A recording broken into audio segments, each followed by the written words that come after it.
Quero abrir com os irmãos em Gênesis. Eu quero hoje pregar um pouquinho sobre da onde nós viemos e para o que nós servimos agora, né? Então eu quero abrir com os irmãos em Gênesis 3 e entender da onde que viemos. Gênesis 3, um pouquinho antes de Gênesis 3, capítulo 1, vai nos mostrar a criação de Deus.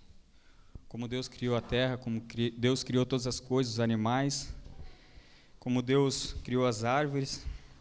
E é lindo poder contemplar a beleza do Senhor, né? A Graça estava esses dias lá em casa e ela disse, eu amo ver as plantinhas, as coisas que Deus criou. E é verdade, é uma bênção poder contemplar as coisas que o Senhor criou, né? E nós somos também criação do Senhor, né? Mas em Gênesis capítulo 3, nós vamos ver uma corrupção com o Senhor, uma inimizade com o Senhor. Então, Deus, Ele cria todas as coisas e cria também o homem, cria Adão. E Adão, então, a imagem e semelhança do Senhor, a imagem perfeita, ele diz, no final de todas as coisas, que tudo que ele fez foi bom. Ele viu para todas as coisas, todas as criações, e tudo era bom, até mesmo o homem. Cria Eva, através de Adão. E no capítulo 3, então, a gente vai ver agora a queda do Senhor, a queda do homem, desculpa. Então, no capítulo 3, versículo 1. Mas a serpente, mais sagaz de todos os animais selváticos que o Senhor Deus tinha feito, disse à mulher, é assim que Deus disse, não comereis de toda a árvore do jardim? Respondeu-lhe a mulher, do fruto das árvores do jardim podemos comer, mas do fruto da árvore que está no meio do jardim, disse Deus, dele não comereis, nem tocareis nele, para que não morrais. Então a serpente disse à mulher, é certo que não morrereis, porque Deus sabe que no dia em que dele comerdes, vos abrirão os olhos, e como Deus sereis conhecedores do bem e do mal. É interessante a gente aprender algumas coisas com os erros dos outros, né? Tem um ditado que diz que inteligente é aquele que aprende com os erros. O sábio aprende com os erros dos outros, né? Ou seja, o inteligente é aquele que aprende com o seu próprio erro. Erra e aprende. O sábio vê o outro errar e entende que aquilo é errado, né? Então, nós precisamos olhar para a Escritura e ver o que o povo fez de errado, o que o homem fez de errado, para que a gente também não cometa o mesmo erro, né? E aqui a gente vai ver muitas coisas interessantes nesses versículos aqui e nos próximos. Então a serpente vem até a mulher e começa a conversar com a mulher. E é interessante a gente ver que a serpente começa a colocar dúvidas no coração de Eva, dúvidas, incertezas, e começa a distorcer um pouco a palavra do Senhor. A gente vai ver isso, né? Se a gente estudar bem os textos, a gente vai ver que Eva começa... mas será? E muitas vezes a gente cai em pecado por causa disso também. Muitas vezes a gente toma dúvida da palavra do Senhor. Muitas vezes no nosso pensamento a gente distorce a palavra do Senhor e acabamos pecando. Mas o versículo 6, que é o que nos chama mais atenção, é de como Eva caiu então em pecado. E é o que nós devemos aprender também. No versículo 6 vai dizer, vendo a mulher que a árvore era boa para se comer, agradável aos olhos e árvore desejável para dar entendimento. Tomou-lhe do fruto e comeu, e também deu ao seu marido e ele comeu. Aqui, amados, então, foi constituído o pecado do homem, a maldição. O homem, diz em Romanos, ele ofendeu ao Senhor aqui, desobedecendo a ele. E o homem aqui, então, se torna inimigo do Senhor. O versículo 7 continua, abrindo-se os olhos de ambos, perceberam que estavam nus e coseram folhas de figueira e fizeram cintas para si. Então, no mesmo momento que eles pecaram, eles perceberam que eles estavam em pecado já. Quando eles erraram, eles disseram, poxa, estamos nus, estamos em pecado. E isso acontece muitas vezes conosco, né? Quantas vezes nós pecamos e na hora, puxa vida, pequei contra o Senhor. Esse é o Espírito também que nos revela o pecado, né? Mas nós sabemos muitas vezes que erramos, né? No versículo 6, ela vai dizer o seguinte: a mulher, vendo que a árvore era boa para se comer. A gente precisa entender várias palavras aqui. A mulher viu que a árvore era boa para se comer. A mulher entendeu que a árvore tinha um gosto. Já sentiram um desejo, muitas vezes, de olhar para uma comida que vocês nunca comeram e pensar, pô, essa comida deve ser gostosa, né? Esse foi o sentimento de Eva. Eva olhou, então, para a árvore e viu que ela era boa para se comer. Agradável aos olhos. Interessante que Eva provavelmente olhou para a árvore e viu que era uma árvore bonita, um fruto bonito. Eu acho interessante, minha mãe, às vezes eu vou fazer comida, né? Eu faço um frango lá, a minha mãe fala, poxa, tem que deixar mais bonito, mais douradinho, para ficar mais bonito, né? Então, provavelmente, Eva também viu dessa forma, assim, era uma forma bonita, né? Uma cor bonita, tinha o fruto. E então, por último, ela desejava para dar, os olhos e a árvore desejável para dar o entendimento, ou seja, Eva desejava ter entendimento. Eva desejava ser superior ao que ela já era, a criação dela. Eva desejava ter o mesmo entendimento que Deus, entendimento do bem e do mal. E muitas vezes, queremos também isso. Queremos ter um estado superior, queremos ter, vamos falar assim, hoje no mundo, o mundo diz que nós precisamos estudar para ser alguém na vida. É interessante, né? Nós precisamos estudar para ser superior a alguém, nós precisamos estudar, mas não é isso que a Bíblia nos ensina, né? A gente precisa entender qual o propósito dos nossos estudos, né? A gente precisa entender várias coisas. E Eva, aqui no caso, ela desejava ser superior até a Deus, né? Então, continuando o texto, a gente vai ver Deus agora julgando a terra, julgando o homem, julgando todas as coisas. E é interessante que agora há um grande problema na humanidade. Porque Deus, sendo santo, reto e imutável, precisa lidar agora com uma humanidade pecaminosa, uma humanidade suja, uma humanidade maligna de coração. E vamos e convenhamos, é impossível, né? Deus não muda e o homem não consegue mudar a sua forma mais. Nós agora, descendentes de Adão e Eva, não só herdamos a parte física de Adão e Eva, nossos olhos, nossa cabeça, nosso cabelo, nosso corpo, mas também herdamos a parte espiritual de Adão. O seu pecado, a sua mancha e a sua condenação. Então, Deus agora está com a ira sobre a humanidade. A ira de Deus agora cai sobre a humanidade e todos estamos condenados. Esse é um pensamento que muitas pessoas pode pensar, poxa, então Deus é injusto, né? Porque como é que eu posso ser condenado por uma pessoa que pecou sei lá quantos mil anos atrás, uma pessoa pecou e condenou toda a humanidade? Como pode? Então Deus é injusto, né? Mas a gente vai ver que Deus não é injusto. Deus é justo e misericordioso com o seu povo, com a sua criação. E começa já lá em Adão, quando ele expulsa Adão e Eva do jardim, a gente vai ver no versículo 22. Então disse o Senhor Deus: eis que o homem se tornou como um de nós, conhecedor do bem e do mal. Assim que não estenda a mão e tome também da árvore da vida e coma e viva eternamente. O Senhor Deus, por isso, o lançou fora do jardim do Éden, e a fim de lavrar a terra que fora tomada. Ou seja, Deus pensou, eu não posso deixar esse povo agora morrer eternamente, viver da forma que ele está eternamente. Há necessário que ele tenha uma transformação de pecado para uma transformação de glória, para que ele possa viver eternamente. Então aqui Deus já começa uma transformação, um cuidado sobre as nossas vidas, um pensamento na nossa vida eterna. E isso, amados, é uma graça que o Senhor nos dá. Porque, como eu disse, já estávamos condenados, estávamos previamente condenados. E aqui o Senhor já nos dá uma esperança. Deus expulsa os dois do jardim para dar uma esperança a essa humanidade, para que essa humanidade possa agora voltar a se reconciliar com Deus. Só que é interessante que os tempos passam e vem Jesus Cristo. Em João 3,16, esse versículo devemos todos nós decorá-los, né? Quem aqui sabe de cor? João 3,16. Todos nós cristãos devemos saber esse versículo de cor, amados.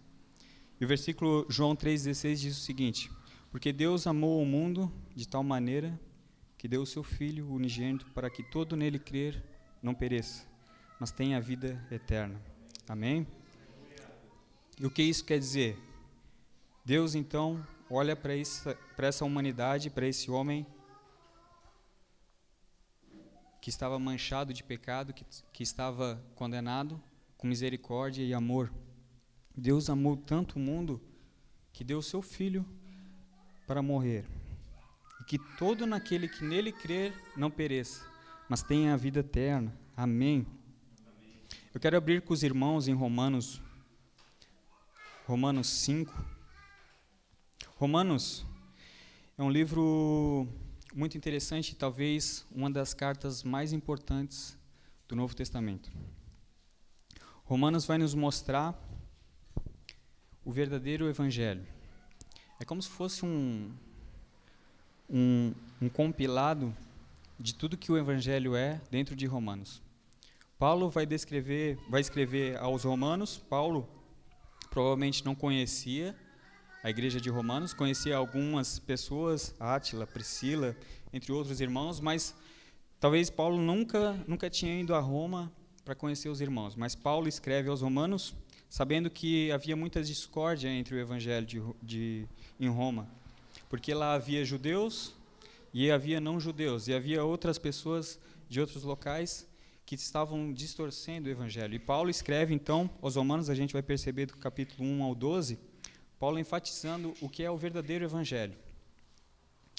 E, amados, é um pouco difícil de entender Romanos, tem algumas palavras complicadas, confesso, mas nada que o Espírito Santo não nos revela, amados, né? Aquele que busca, achará, né? Se nós estamos buscando a verdade, conhecer o Deus verdadeiro, o Espírito Santo nos revela todas as coisas. E quando muitas vezes o Espírito não nos revela, nós temos irmãos para nos ajudar. Temos irmãos, então, amados, perguntem. Muitas vezes a gente tem dúvida na palavra, não deixe que a palavra fique presa no nosso coração. Pergunte, tire as dúvidas. O Senhor quer explicar todas as coisas para nós. Todas as coisas que nós precisamos saber do Senhor, o Senhor quer nos mostrar. Aleluia? Então, Romanos 5, 12, vai nos mostrar o propósito, então, de Deus em Jesus Cristo um pouquinho. E ele vai dizer o seguinte, versículo 12. Portanto, assim como por um só homem entrou o pecado no mundo, e pelo pecado a morte, assim também a morte passou a todos os homens, porque todos pecaram. Então, como eu disse, por um homem entrou o pecado, e toda a humanidade agora está condenada por causa desse pecado de Adão. E ele continua, porque até o regime da lei havia pecado no mundo, mas o pecado não é levado em conta quando não há lei. Entretanto, reinou a morte desde Adão até Moisés, mesmo sobre aqueles que não pecaram à semelhança da transgressão de Adão, o qual prefigurava aquele que havia de vir. Aqui, eu vou voltar nessa parte aqui para explicar um pouquinho sobre o que Paulo está querendo falar sobre a lei. Vamos continuar em seguinte, no versículo 15. Todavia, não é assim o dom gratuito como a ofensa. Porque se a ofensa de um só homem morreram muitos, muito mais a graça de Deus e o dom pela graça de um só, Jesus Cristo, foram abundantemente sobre muitos. Interessante aqui, Paulo está descrevendo como uma ofensa ao Senhor o que Adão fez. E o que nós fazemos hoje em dia, o nosso pecado é uma ofensa ao Senhor também. Muitas versões aqui no lugar de ofensa vai trazer transgressões ou pecado, né?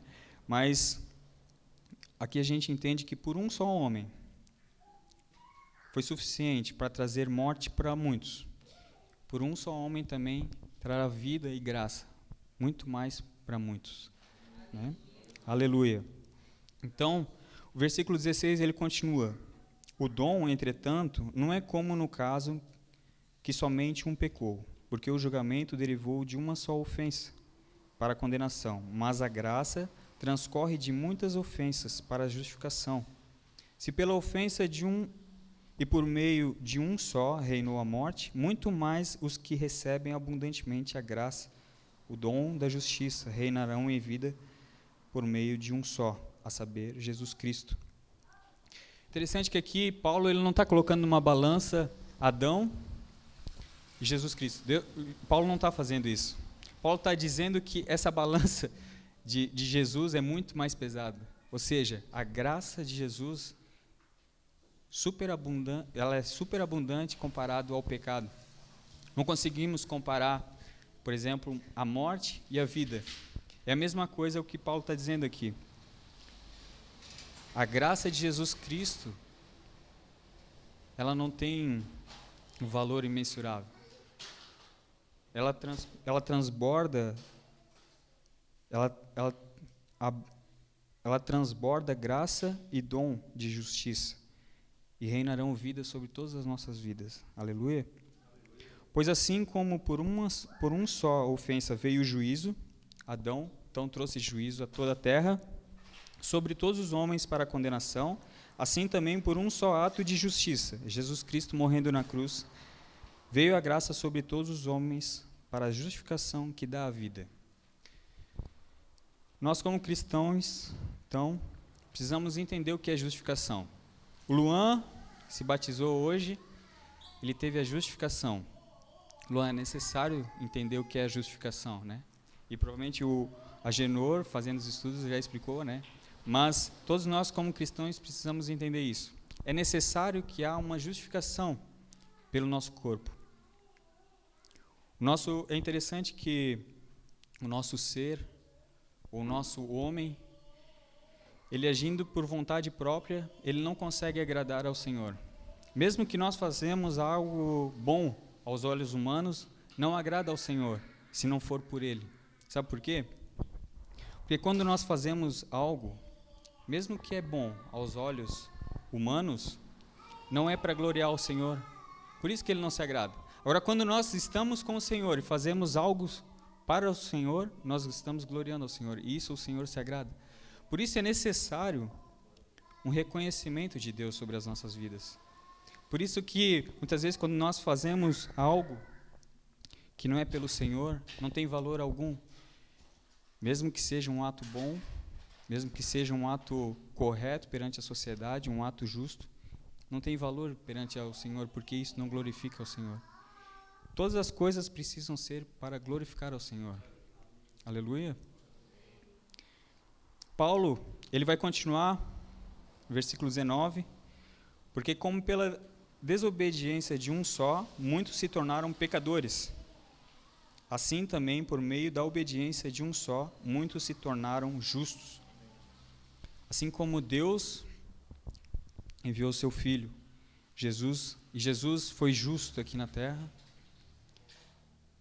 nós também somos justos agora perante ao Senhor, perante a fé que temos em Jesus Cristo. E é interessante que Paulo, no capítulo, acho que 6,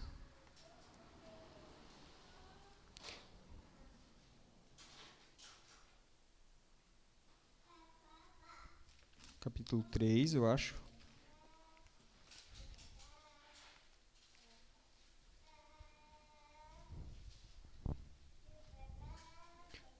Capítulo 3, versículo 21.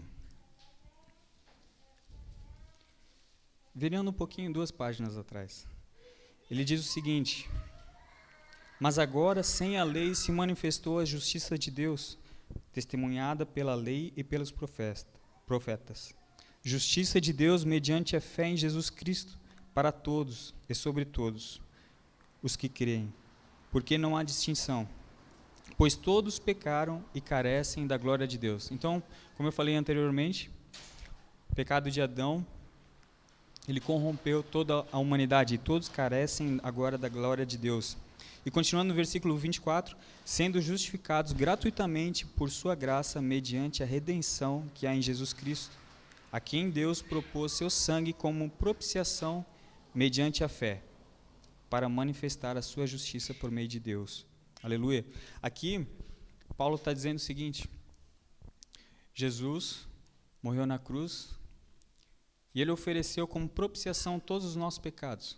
Ou seja, toda a humanidade agora que estava condenada sobre a ira de Deus, Jesus carrega na cruz e Deus derrama a sua ira sobre Jesus na cruz. Ou seja, Jesus sacrificou pelos todos os nossos pecados.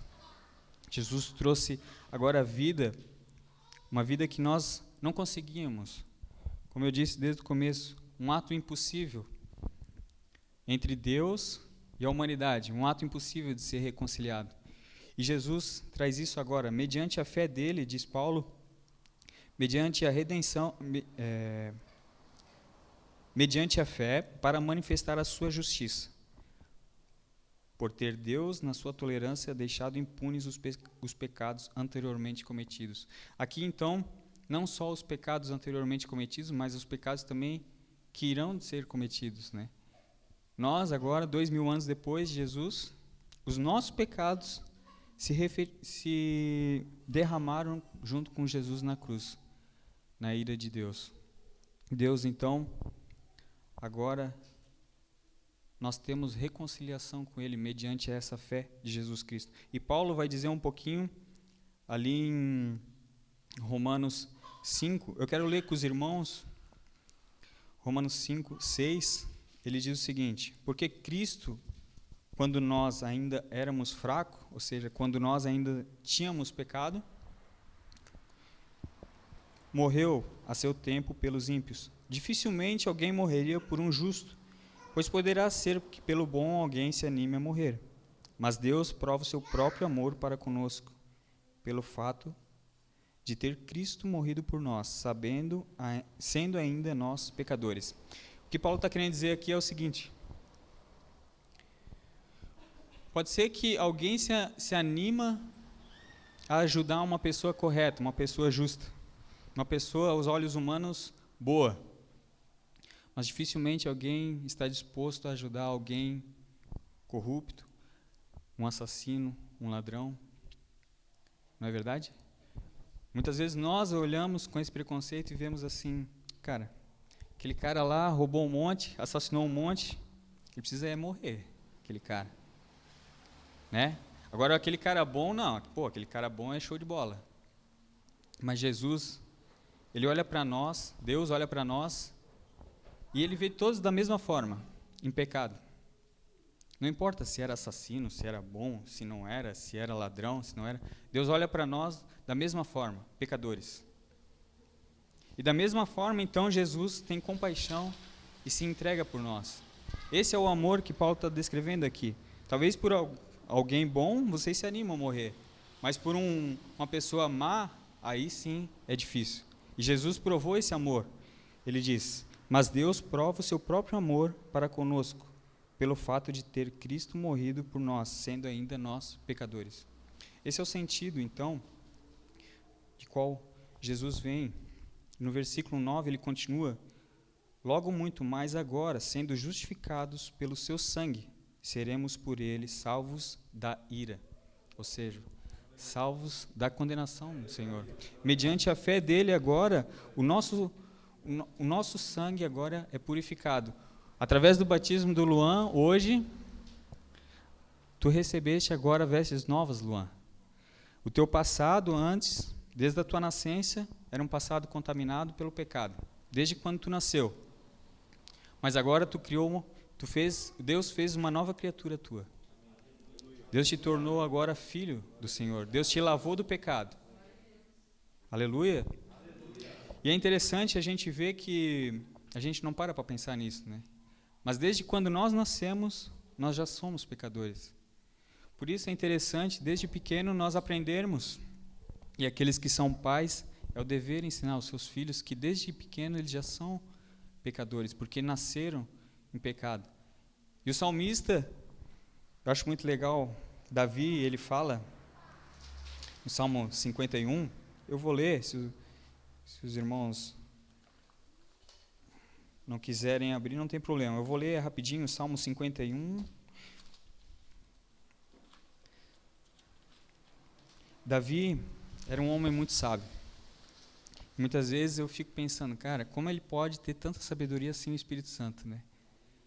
Mas aí eu percebi que a sabedoria de Davi vinha porque ele cada vez mais queria conhecer esse Deus. Cada vez mais queria saber quem era o Deus que criou todas as coisas. Quem era esse Deus poderoso que vencia as batalhas.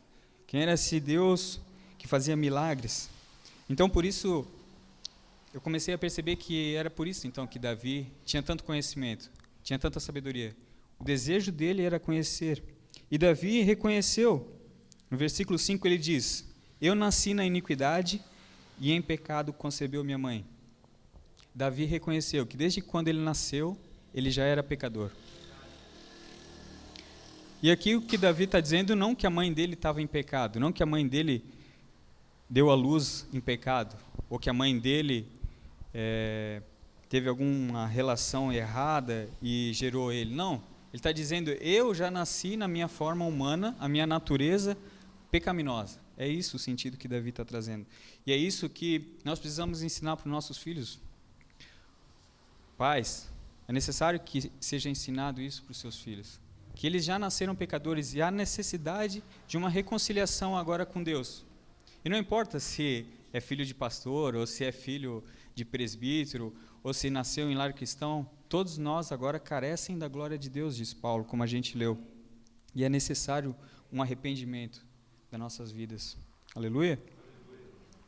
Continuando em Romanos,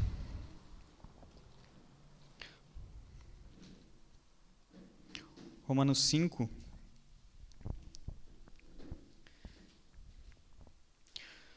Romanos 5, 20, ele vai dizer o seguinte: sobreveio a lei para que avultasse a ofensa, mas aonde abundou o pecado, superabundou a graça. A fim de que pelo pecado reinou pela morte, assim também reinasse a graça pela justiça, para a vida eterna, mediante Jesus Cristo nosso Senhor. Aleluia. E aqui, no versículo 20, ele está se referindo um pouco aos versículos que eu li anteriormente, o versículo 13 e o 14, no qual ele diz o seguinte: porque até o regime da lei havia pecado no mundo, mas o pecado não é levado em conta quando não há lei. E qual é o significado disso que Paulo está trazendo?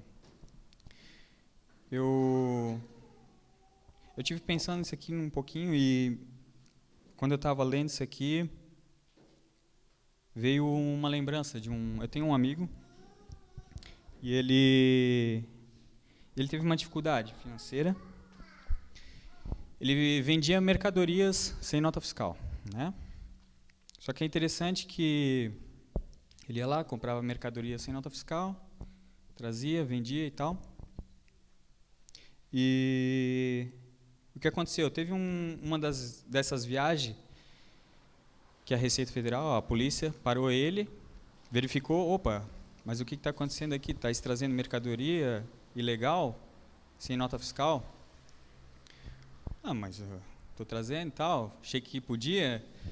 E aí o policial, não pode. Apreendeu o carro dele, no final da história, apreendeu o carro dele, teve prejuízo com o carro, teve prejuízo das mercadorias que ele comprou.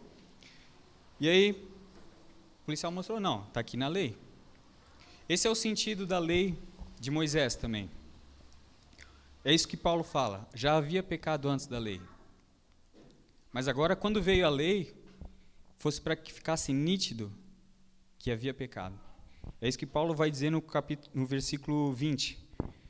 Sobreveio a lei para que avultasse a ofensa, ou seja, a lei serve como as leis governamentais. Esse amigo meu, por inocência, não sabia que era proibido, mas quando veio a lei sobre ele, opa, o que eu estou fazendo não é correto, o que eu estou fazendo é errado. E aí, através disso, a lei serve para nos alertar o que é o pecado e o que não é. Então é necessário que haja lei. E aí os irmãos podem dizer, e Paulo ele vai confirmar, tá, então, se hoje nós vivemos pela graça, então eu posso abolir a lei? E Paulo vai dizer, claro que não. A lei serve como um amparo, como uma coluna para mostrar para nós o que é o pecado e o que não é. E através agora do Espírito Santo, nós vivermos pelo Espírito, nós somos guiados agora a discernir a lei corretamente com o Espírito Santo. Esse é o sentido da lei, então, que Paulo vai trazer sobre esse texto aqui, amados. Amém? Então, quer dizer que eu sou justificado mediante a fé de Jesus Cristo. Se eu creio agora em Jesus, eu estou salvo. Está salvo, correto? Mas então, eu posso continuar fazendo a minha vida o que eu bem entender. Posso tomar a minha vida continuando meus atos ilícitos, continuar pecando. Se eu tenho fé em Jesus, se eu tenho fé no que Ele fez por mim, eu sou salvo? Claro que não. Paulo vai dizer que se morremos para a nossa antiga vida, como o Luan fez, morreu para a sua antiga vida, quando nós agora ressuscitamos como uma pessoa nova, assim como Deus foi ressuscitado no terceiro dia para a glória do Senhor, nós ressuscitamos agora no batismo para a glória do Senhor. Os nossos atos agora, pós-batismo, devem ser atos de justiça, atos a agradar ao Senhor, atos a glorificar o nome do Senhor. Aleluia?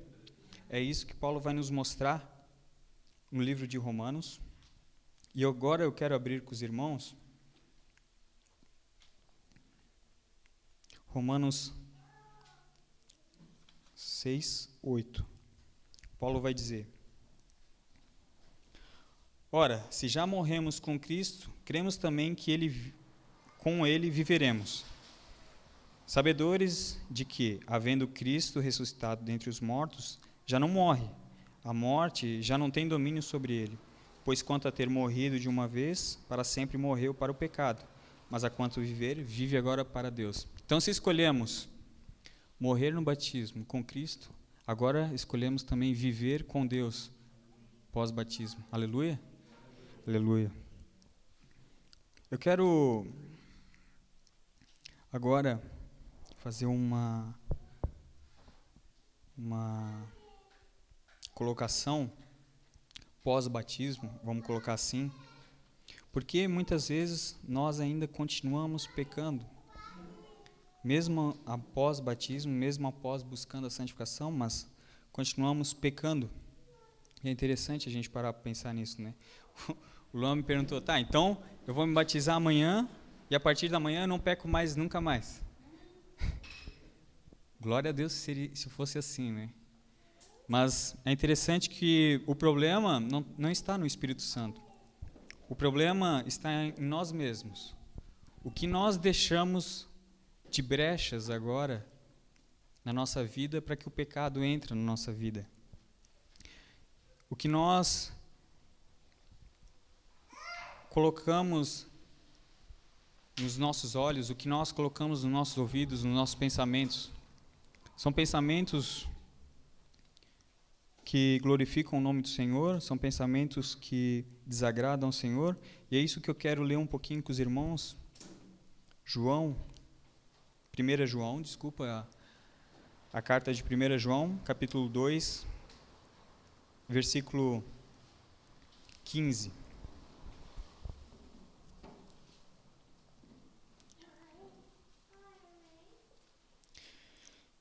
João, capítulo 2, 1 João, capítulo 2, versículo 15.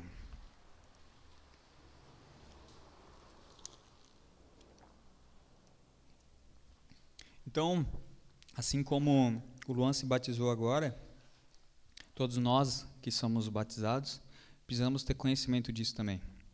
E levar isso para nossas vidas, o que eu vou comentar agora sobre esses textos aqui. Então, versículo 15, ele diz o seguinte: não ameis o mundo, nem as coisas que há no mundo. Se alguém amar o mundo, o amor do Pai não está nele. Porque tudo que há no mundo é a concupiscência da carne, a concupiscência dos olhos, a soberba da vida. Não procede do Pai, mas procede do mundo. Ora, o mundo passa, bem como as suas concupiscências. Aquele, porém, que faz a vontade de Deus permanece eternamente. Aleluia. Mas aqui eu quero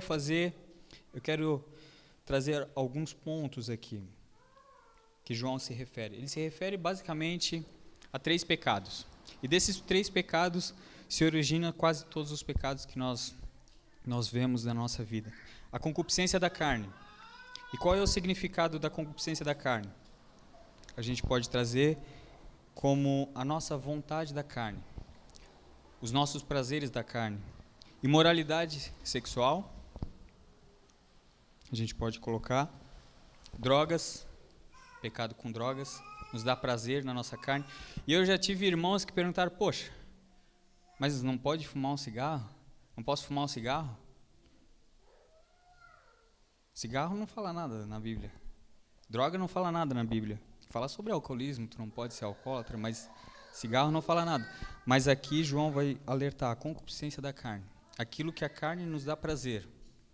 Cigarro, drogas e etc. são a concupiscência que a nossa carne tem. O desejo. Aqui podemos colocar então alcoolismo, gula, desejo de comer. Isso é um pecado também, amados. Assim como vícios também são um pecado. Então tem gente que tem vício de comer. Tem gente que tem prazer em comer. Isso é um pecado. Assim como o alcoólatra tem prazer no álcool, assim também tem na comida e em diversas outras coisas. Então a gente pode colocar como prazeres da carne, tudo aquilo que a carne nos satisfaz. E aqui é interessante a gente parar para pensar, porque não são só solteiros que têm problema de sexualidade, vamos colocar assim. Casados também têm. Se a tua vida tem sido de uma forma prazerosa, sexual com a sua mulher, cuidado, porque isso pode levar ao pecado também. Se você, mulher, tem desejos muito grandes sexualmente, cuidado, porque isso pode ser prazeres da tua carne. Precisamos fazer morrer esses prazeres. Continuando, ele vai dizer a concupiscência dos olhos. Aqui está o complicado. Se nós não tivermos olhos, digo para vocês que seria muito mais fácil muitas coisas. Porque, amados, os nossos olhos são abertura, são uma janela para o pecado. Assim como Eva, como eu li lá no comecinho, Eva viu que a árvore era boa. Precisava dos olhos para ver. É interessante, né? E Jesus, ele diz, se tu olhar para uma mulher com o desejo no teu coração, tu já pecou. E aí ele continua, se o teu olho te faz pecar, arranca o teu olho. É melhor tu ir para o céu sem olho do que ir para o inferno com os olhos, né? Mas o que Jesus aqui está querendo dizer não é literalmente tu arrancar o teu olho, né? É tu tampar os teus olhos para as coisas que tu vê. Filmes que aparecem em nudez, amados, cuidado, porque isso pode levar ao pecado. Filmes que falam muitos palavrões, cuidado. Esses dias eu estava no YouTube lá, e não sei o que eu fui assistir lá, e apareceu uma thumb, até fiquei espantado. E aí fui ver que era um trailer de uma música popular, e eu não me acreditei com a depravação das músicas hoje em dia, amados. A linguagem obscena no falar e a forma que as mulheres se vestiam. É uma depravação total. Cuidado com o que a gente tem visto e ouvido. Aqui, João, ele não vai colocar os nossos ouvidos, mas é interessante também os nossos ouvidos. O que os nossos ouvidos têm ouvido? Quando nós nos reunimos com amigos, e os nossos amigos falam muitos palavrões, eu quero dizer que o que nós ouvimos fica guardado no nosso coração por um bom tempo, até que seja, vamos colocar assim, removido. E quanto mais a gente absorve pelo nosso ouvido algumas coisas, mais vai ficando preso no nosso coração. E o nosso coração começa a se tornar aquilo que a gente ouve.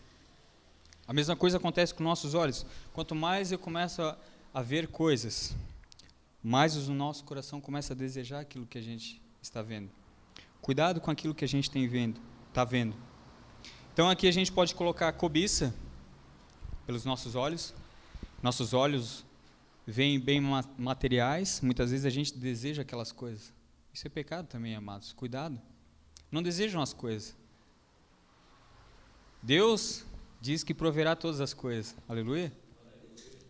Então, não há necessidade da gente cobiçar bens materiais. não há necessidade da gente cobiçar coisas que não fazem glorificar o nome do Senhor, né?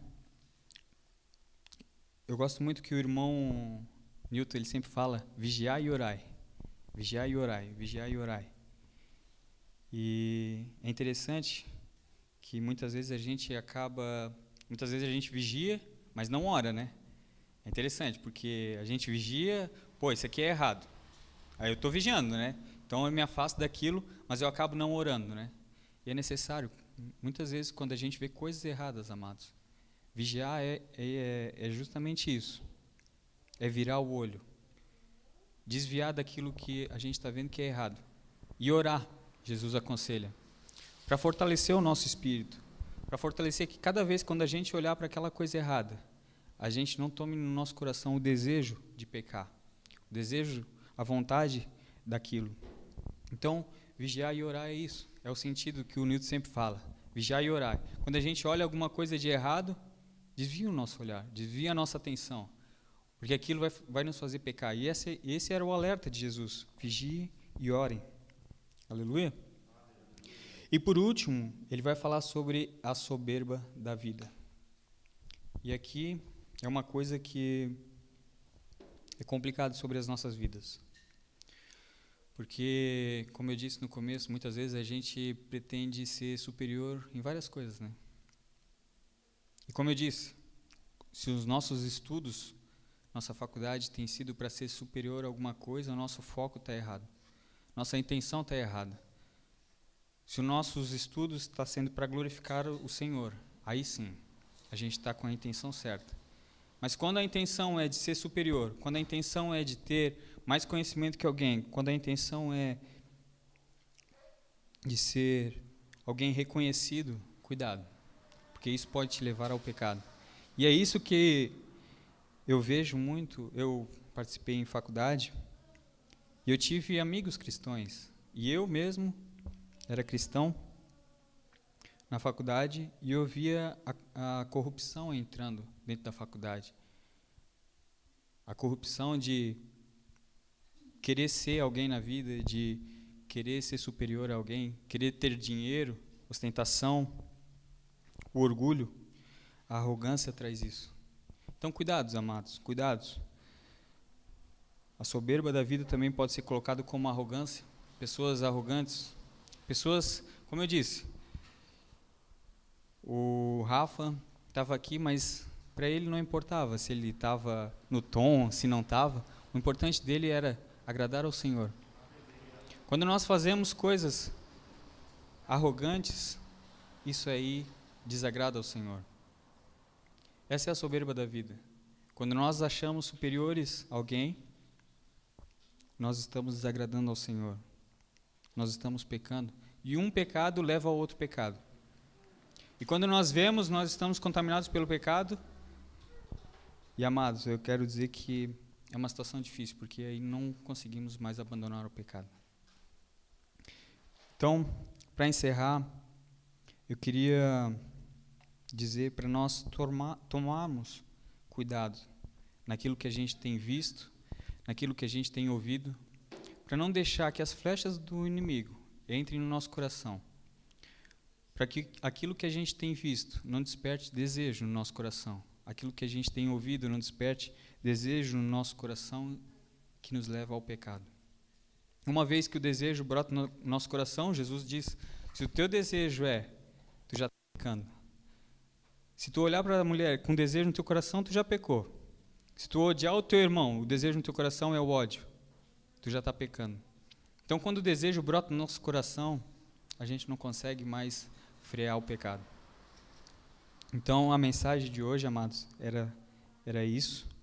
Eu quero orar ao Senhor, pedindo graça e misericórdia, para que nós continuemos sempre vigiando e orando, né, Newton? Que nós possamos colocar barreira na nossa vida que nos impeçam de pecar. Barreiras que tamparmos essas brechas que nós deixamos na nossa vida. Sejam elas em filmes, sejam elas nossos contatos, nosso dia a dia, nossos amigos, Amados, que a gente consiga cuidar das nossas crianças também. Pais, aqueles que têm filhos, aqueles que têm pais, não, né? Aqueles que têm pais, né? Não, filhos, pais, aqueles que têm filhos, cuidado com o que vocês têm colocado para os seus filhos. Eu tenho uma menininha que a minha mãe gosta de cuidar, a Maria, e ela é uma graça, ela é um tesouro lá em casa, né? A gente ama ela. Só que é interessante que tudo que ela vê na TV, ela aprende. E no começo a gente começava a colocar Marcha e Urso. É legalzinho, Marcha e Urso, vamos botar ali para ela, ficar quietinho. Mas, amados, quando a gente começa a ver o que aquele desenho traz, é desobediência, desonra, manha. E a criança começou a aprender tudo isso. Nós botava lá para ela assistir, eu falei, mãe, chega disso. Esse desenho nunca mais aqui em casa. Porque ensina tudo errado. E tu via nitidamente que a criança imitava o que a criança fazia no desenho. Então, o que eu quero dizer, pais que têm filhos, cuidado com o que os seus filhos têm visto. Seja no YouTube, seja na internet, seja em qualquer lugar. Prestem atenção, porque o que entra nos olhos dos teus filhos, nos ouvidos dos teus filhos, aquilo vai ficando guardado no coração deles. É necessário, como eu disse, que haja uma transformação da mente dos seus filhos. Então coloquem coisas que edificam para a glória do Senhor para os seus filhos. Que os seus filhos possam crescer em glória. Reconhecer, como eu disse, que eles eram pecadores e agora precisam glorificar o nome do Senhor. Esse é o propósito do Senhor para Adão e Eva. E esse é o propósito nosso hoje. Aleluia. Amém. Senhor Deus, eu quero te agradecer pelas tuas escrituras, Pai. O que tu tens deixado para nós, Pai. Senhor, abençoa o nosso dia a dia, Pai. Que nós possamos ser firmes, Senhor, na fé. Que nós possamos, Senhor, deixar o teu Espírito, Senhor, falar em nós, Pai. Que nós possamos fechar as brechas, Senhor, que tem nos deixado na nossa vida. Senhor, tamparmos, Senhor, qualquer armadilha, Senhor, do diabo, Pai. Que nós possamos viver uma vida plena em glória para Ti, Pai. Que o nosso ser, Senhor, seja a Te servir e a Te glorificar, Senhor. Em nome de Jesus. Amém? Amados, como eu falei no comecinho, que eu fiz um apelo referente ao servir, como Jesus serviu aos seus discípulos, a servir na igreja. Amados, tem tantas coisas que a gente pode servir aqui, né? Eu vejo a minha irmã toda semana aqui, cuidando da transmissão, e é uma alegria para ela poder estar ali. Ela falou que ela gosta, mas eu quero dizer, não é porque ela gosta que ela tem que estar ali todo final de semana. É interessante que todos nós servimos uns aos outros. Então é necessário que haja uma troca. Assim como o Rafa muitas vezes traz louvor, e eu quero outras pessoas também trazendo louvor. Isso para nós é uma alegria, um servir ao outro. Isso Jesus nos ensina nos evangelhos, e nós precisamos também aprender muito com Jesus a servir. Então, amados, fica uma dica. Temos o cuidado da transmissão, temos o cuidado do som, né? Aqueles que sentirem vontade, não, eu não quero isso, não quero aquilo, mas eu tenho vontade de servir. Venha falar com a Genor, venha falar com meu pai. Olha, o que eu posso fazer na igreja para estar servindo? Vocês vão ver que vai ser uma alegria. Quando a gente resolve a servir o Senhor com alegria, não importa se a gente faz errado, se a gente erra, para o Senhor o que importa é o desejo do nosso coração. E Ele vai ver esse trabalho que a gente vai fazer com perfeição. Aleluia? Amém.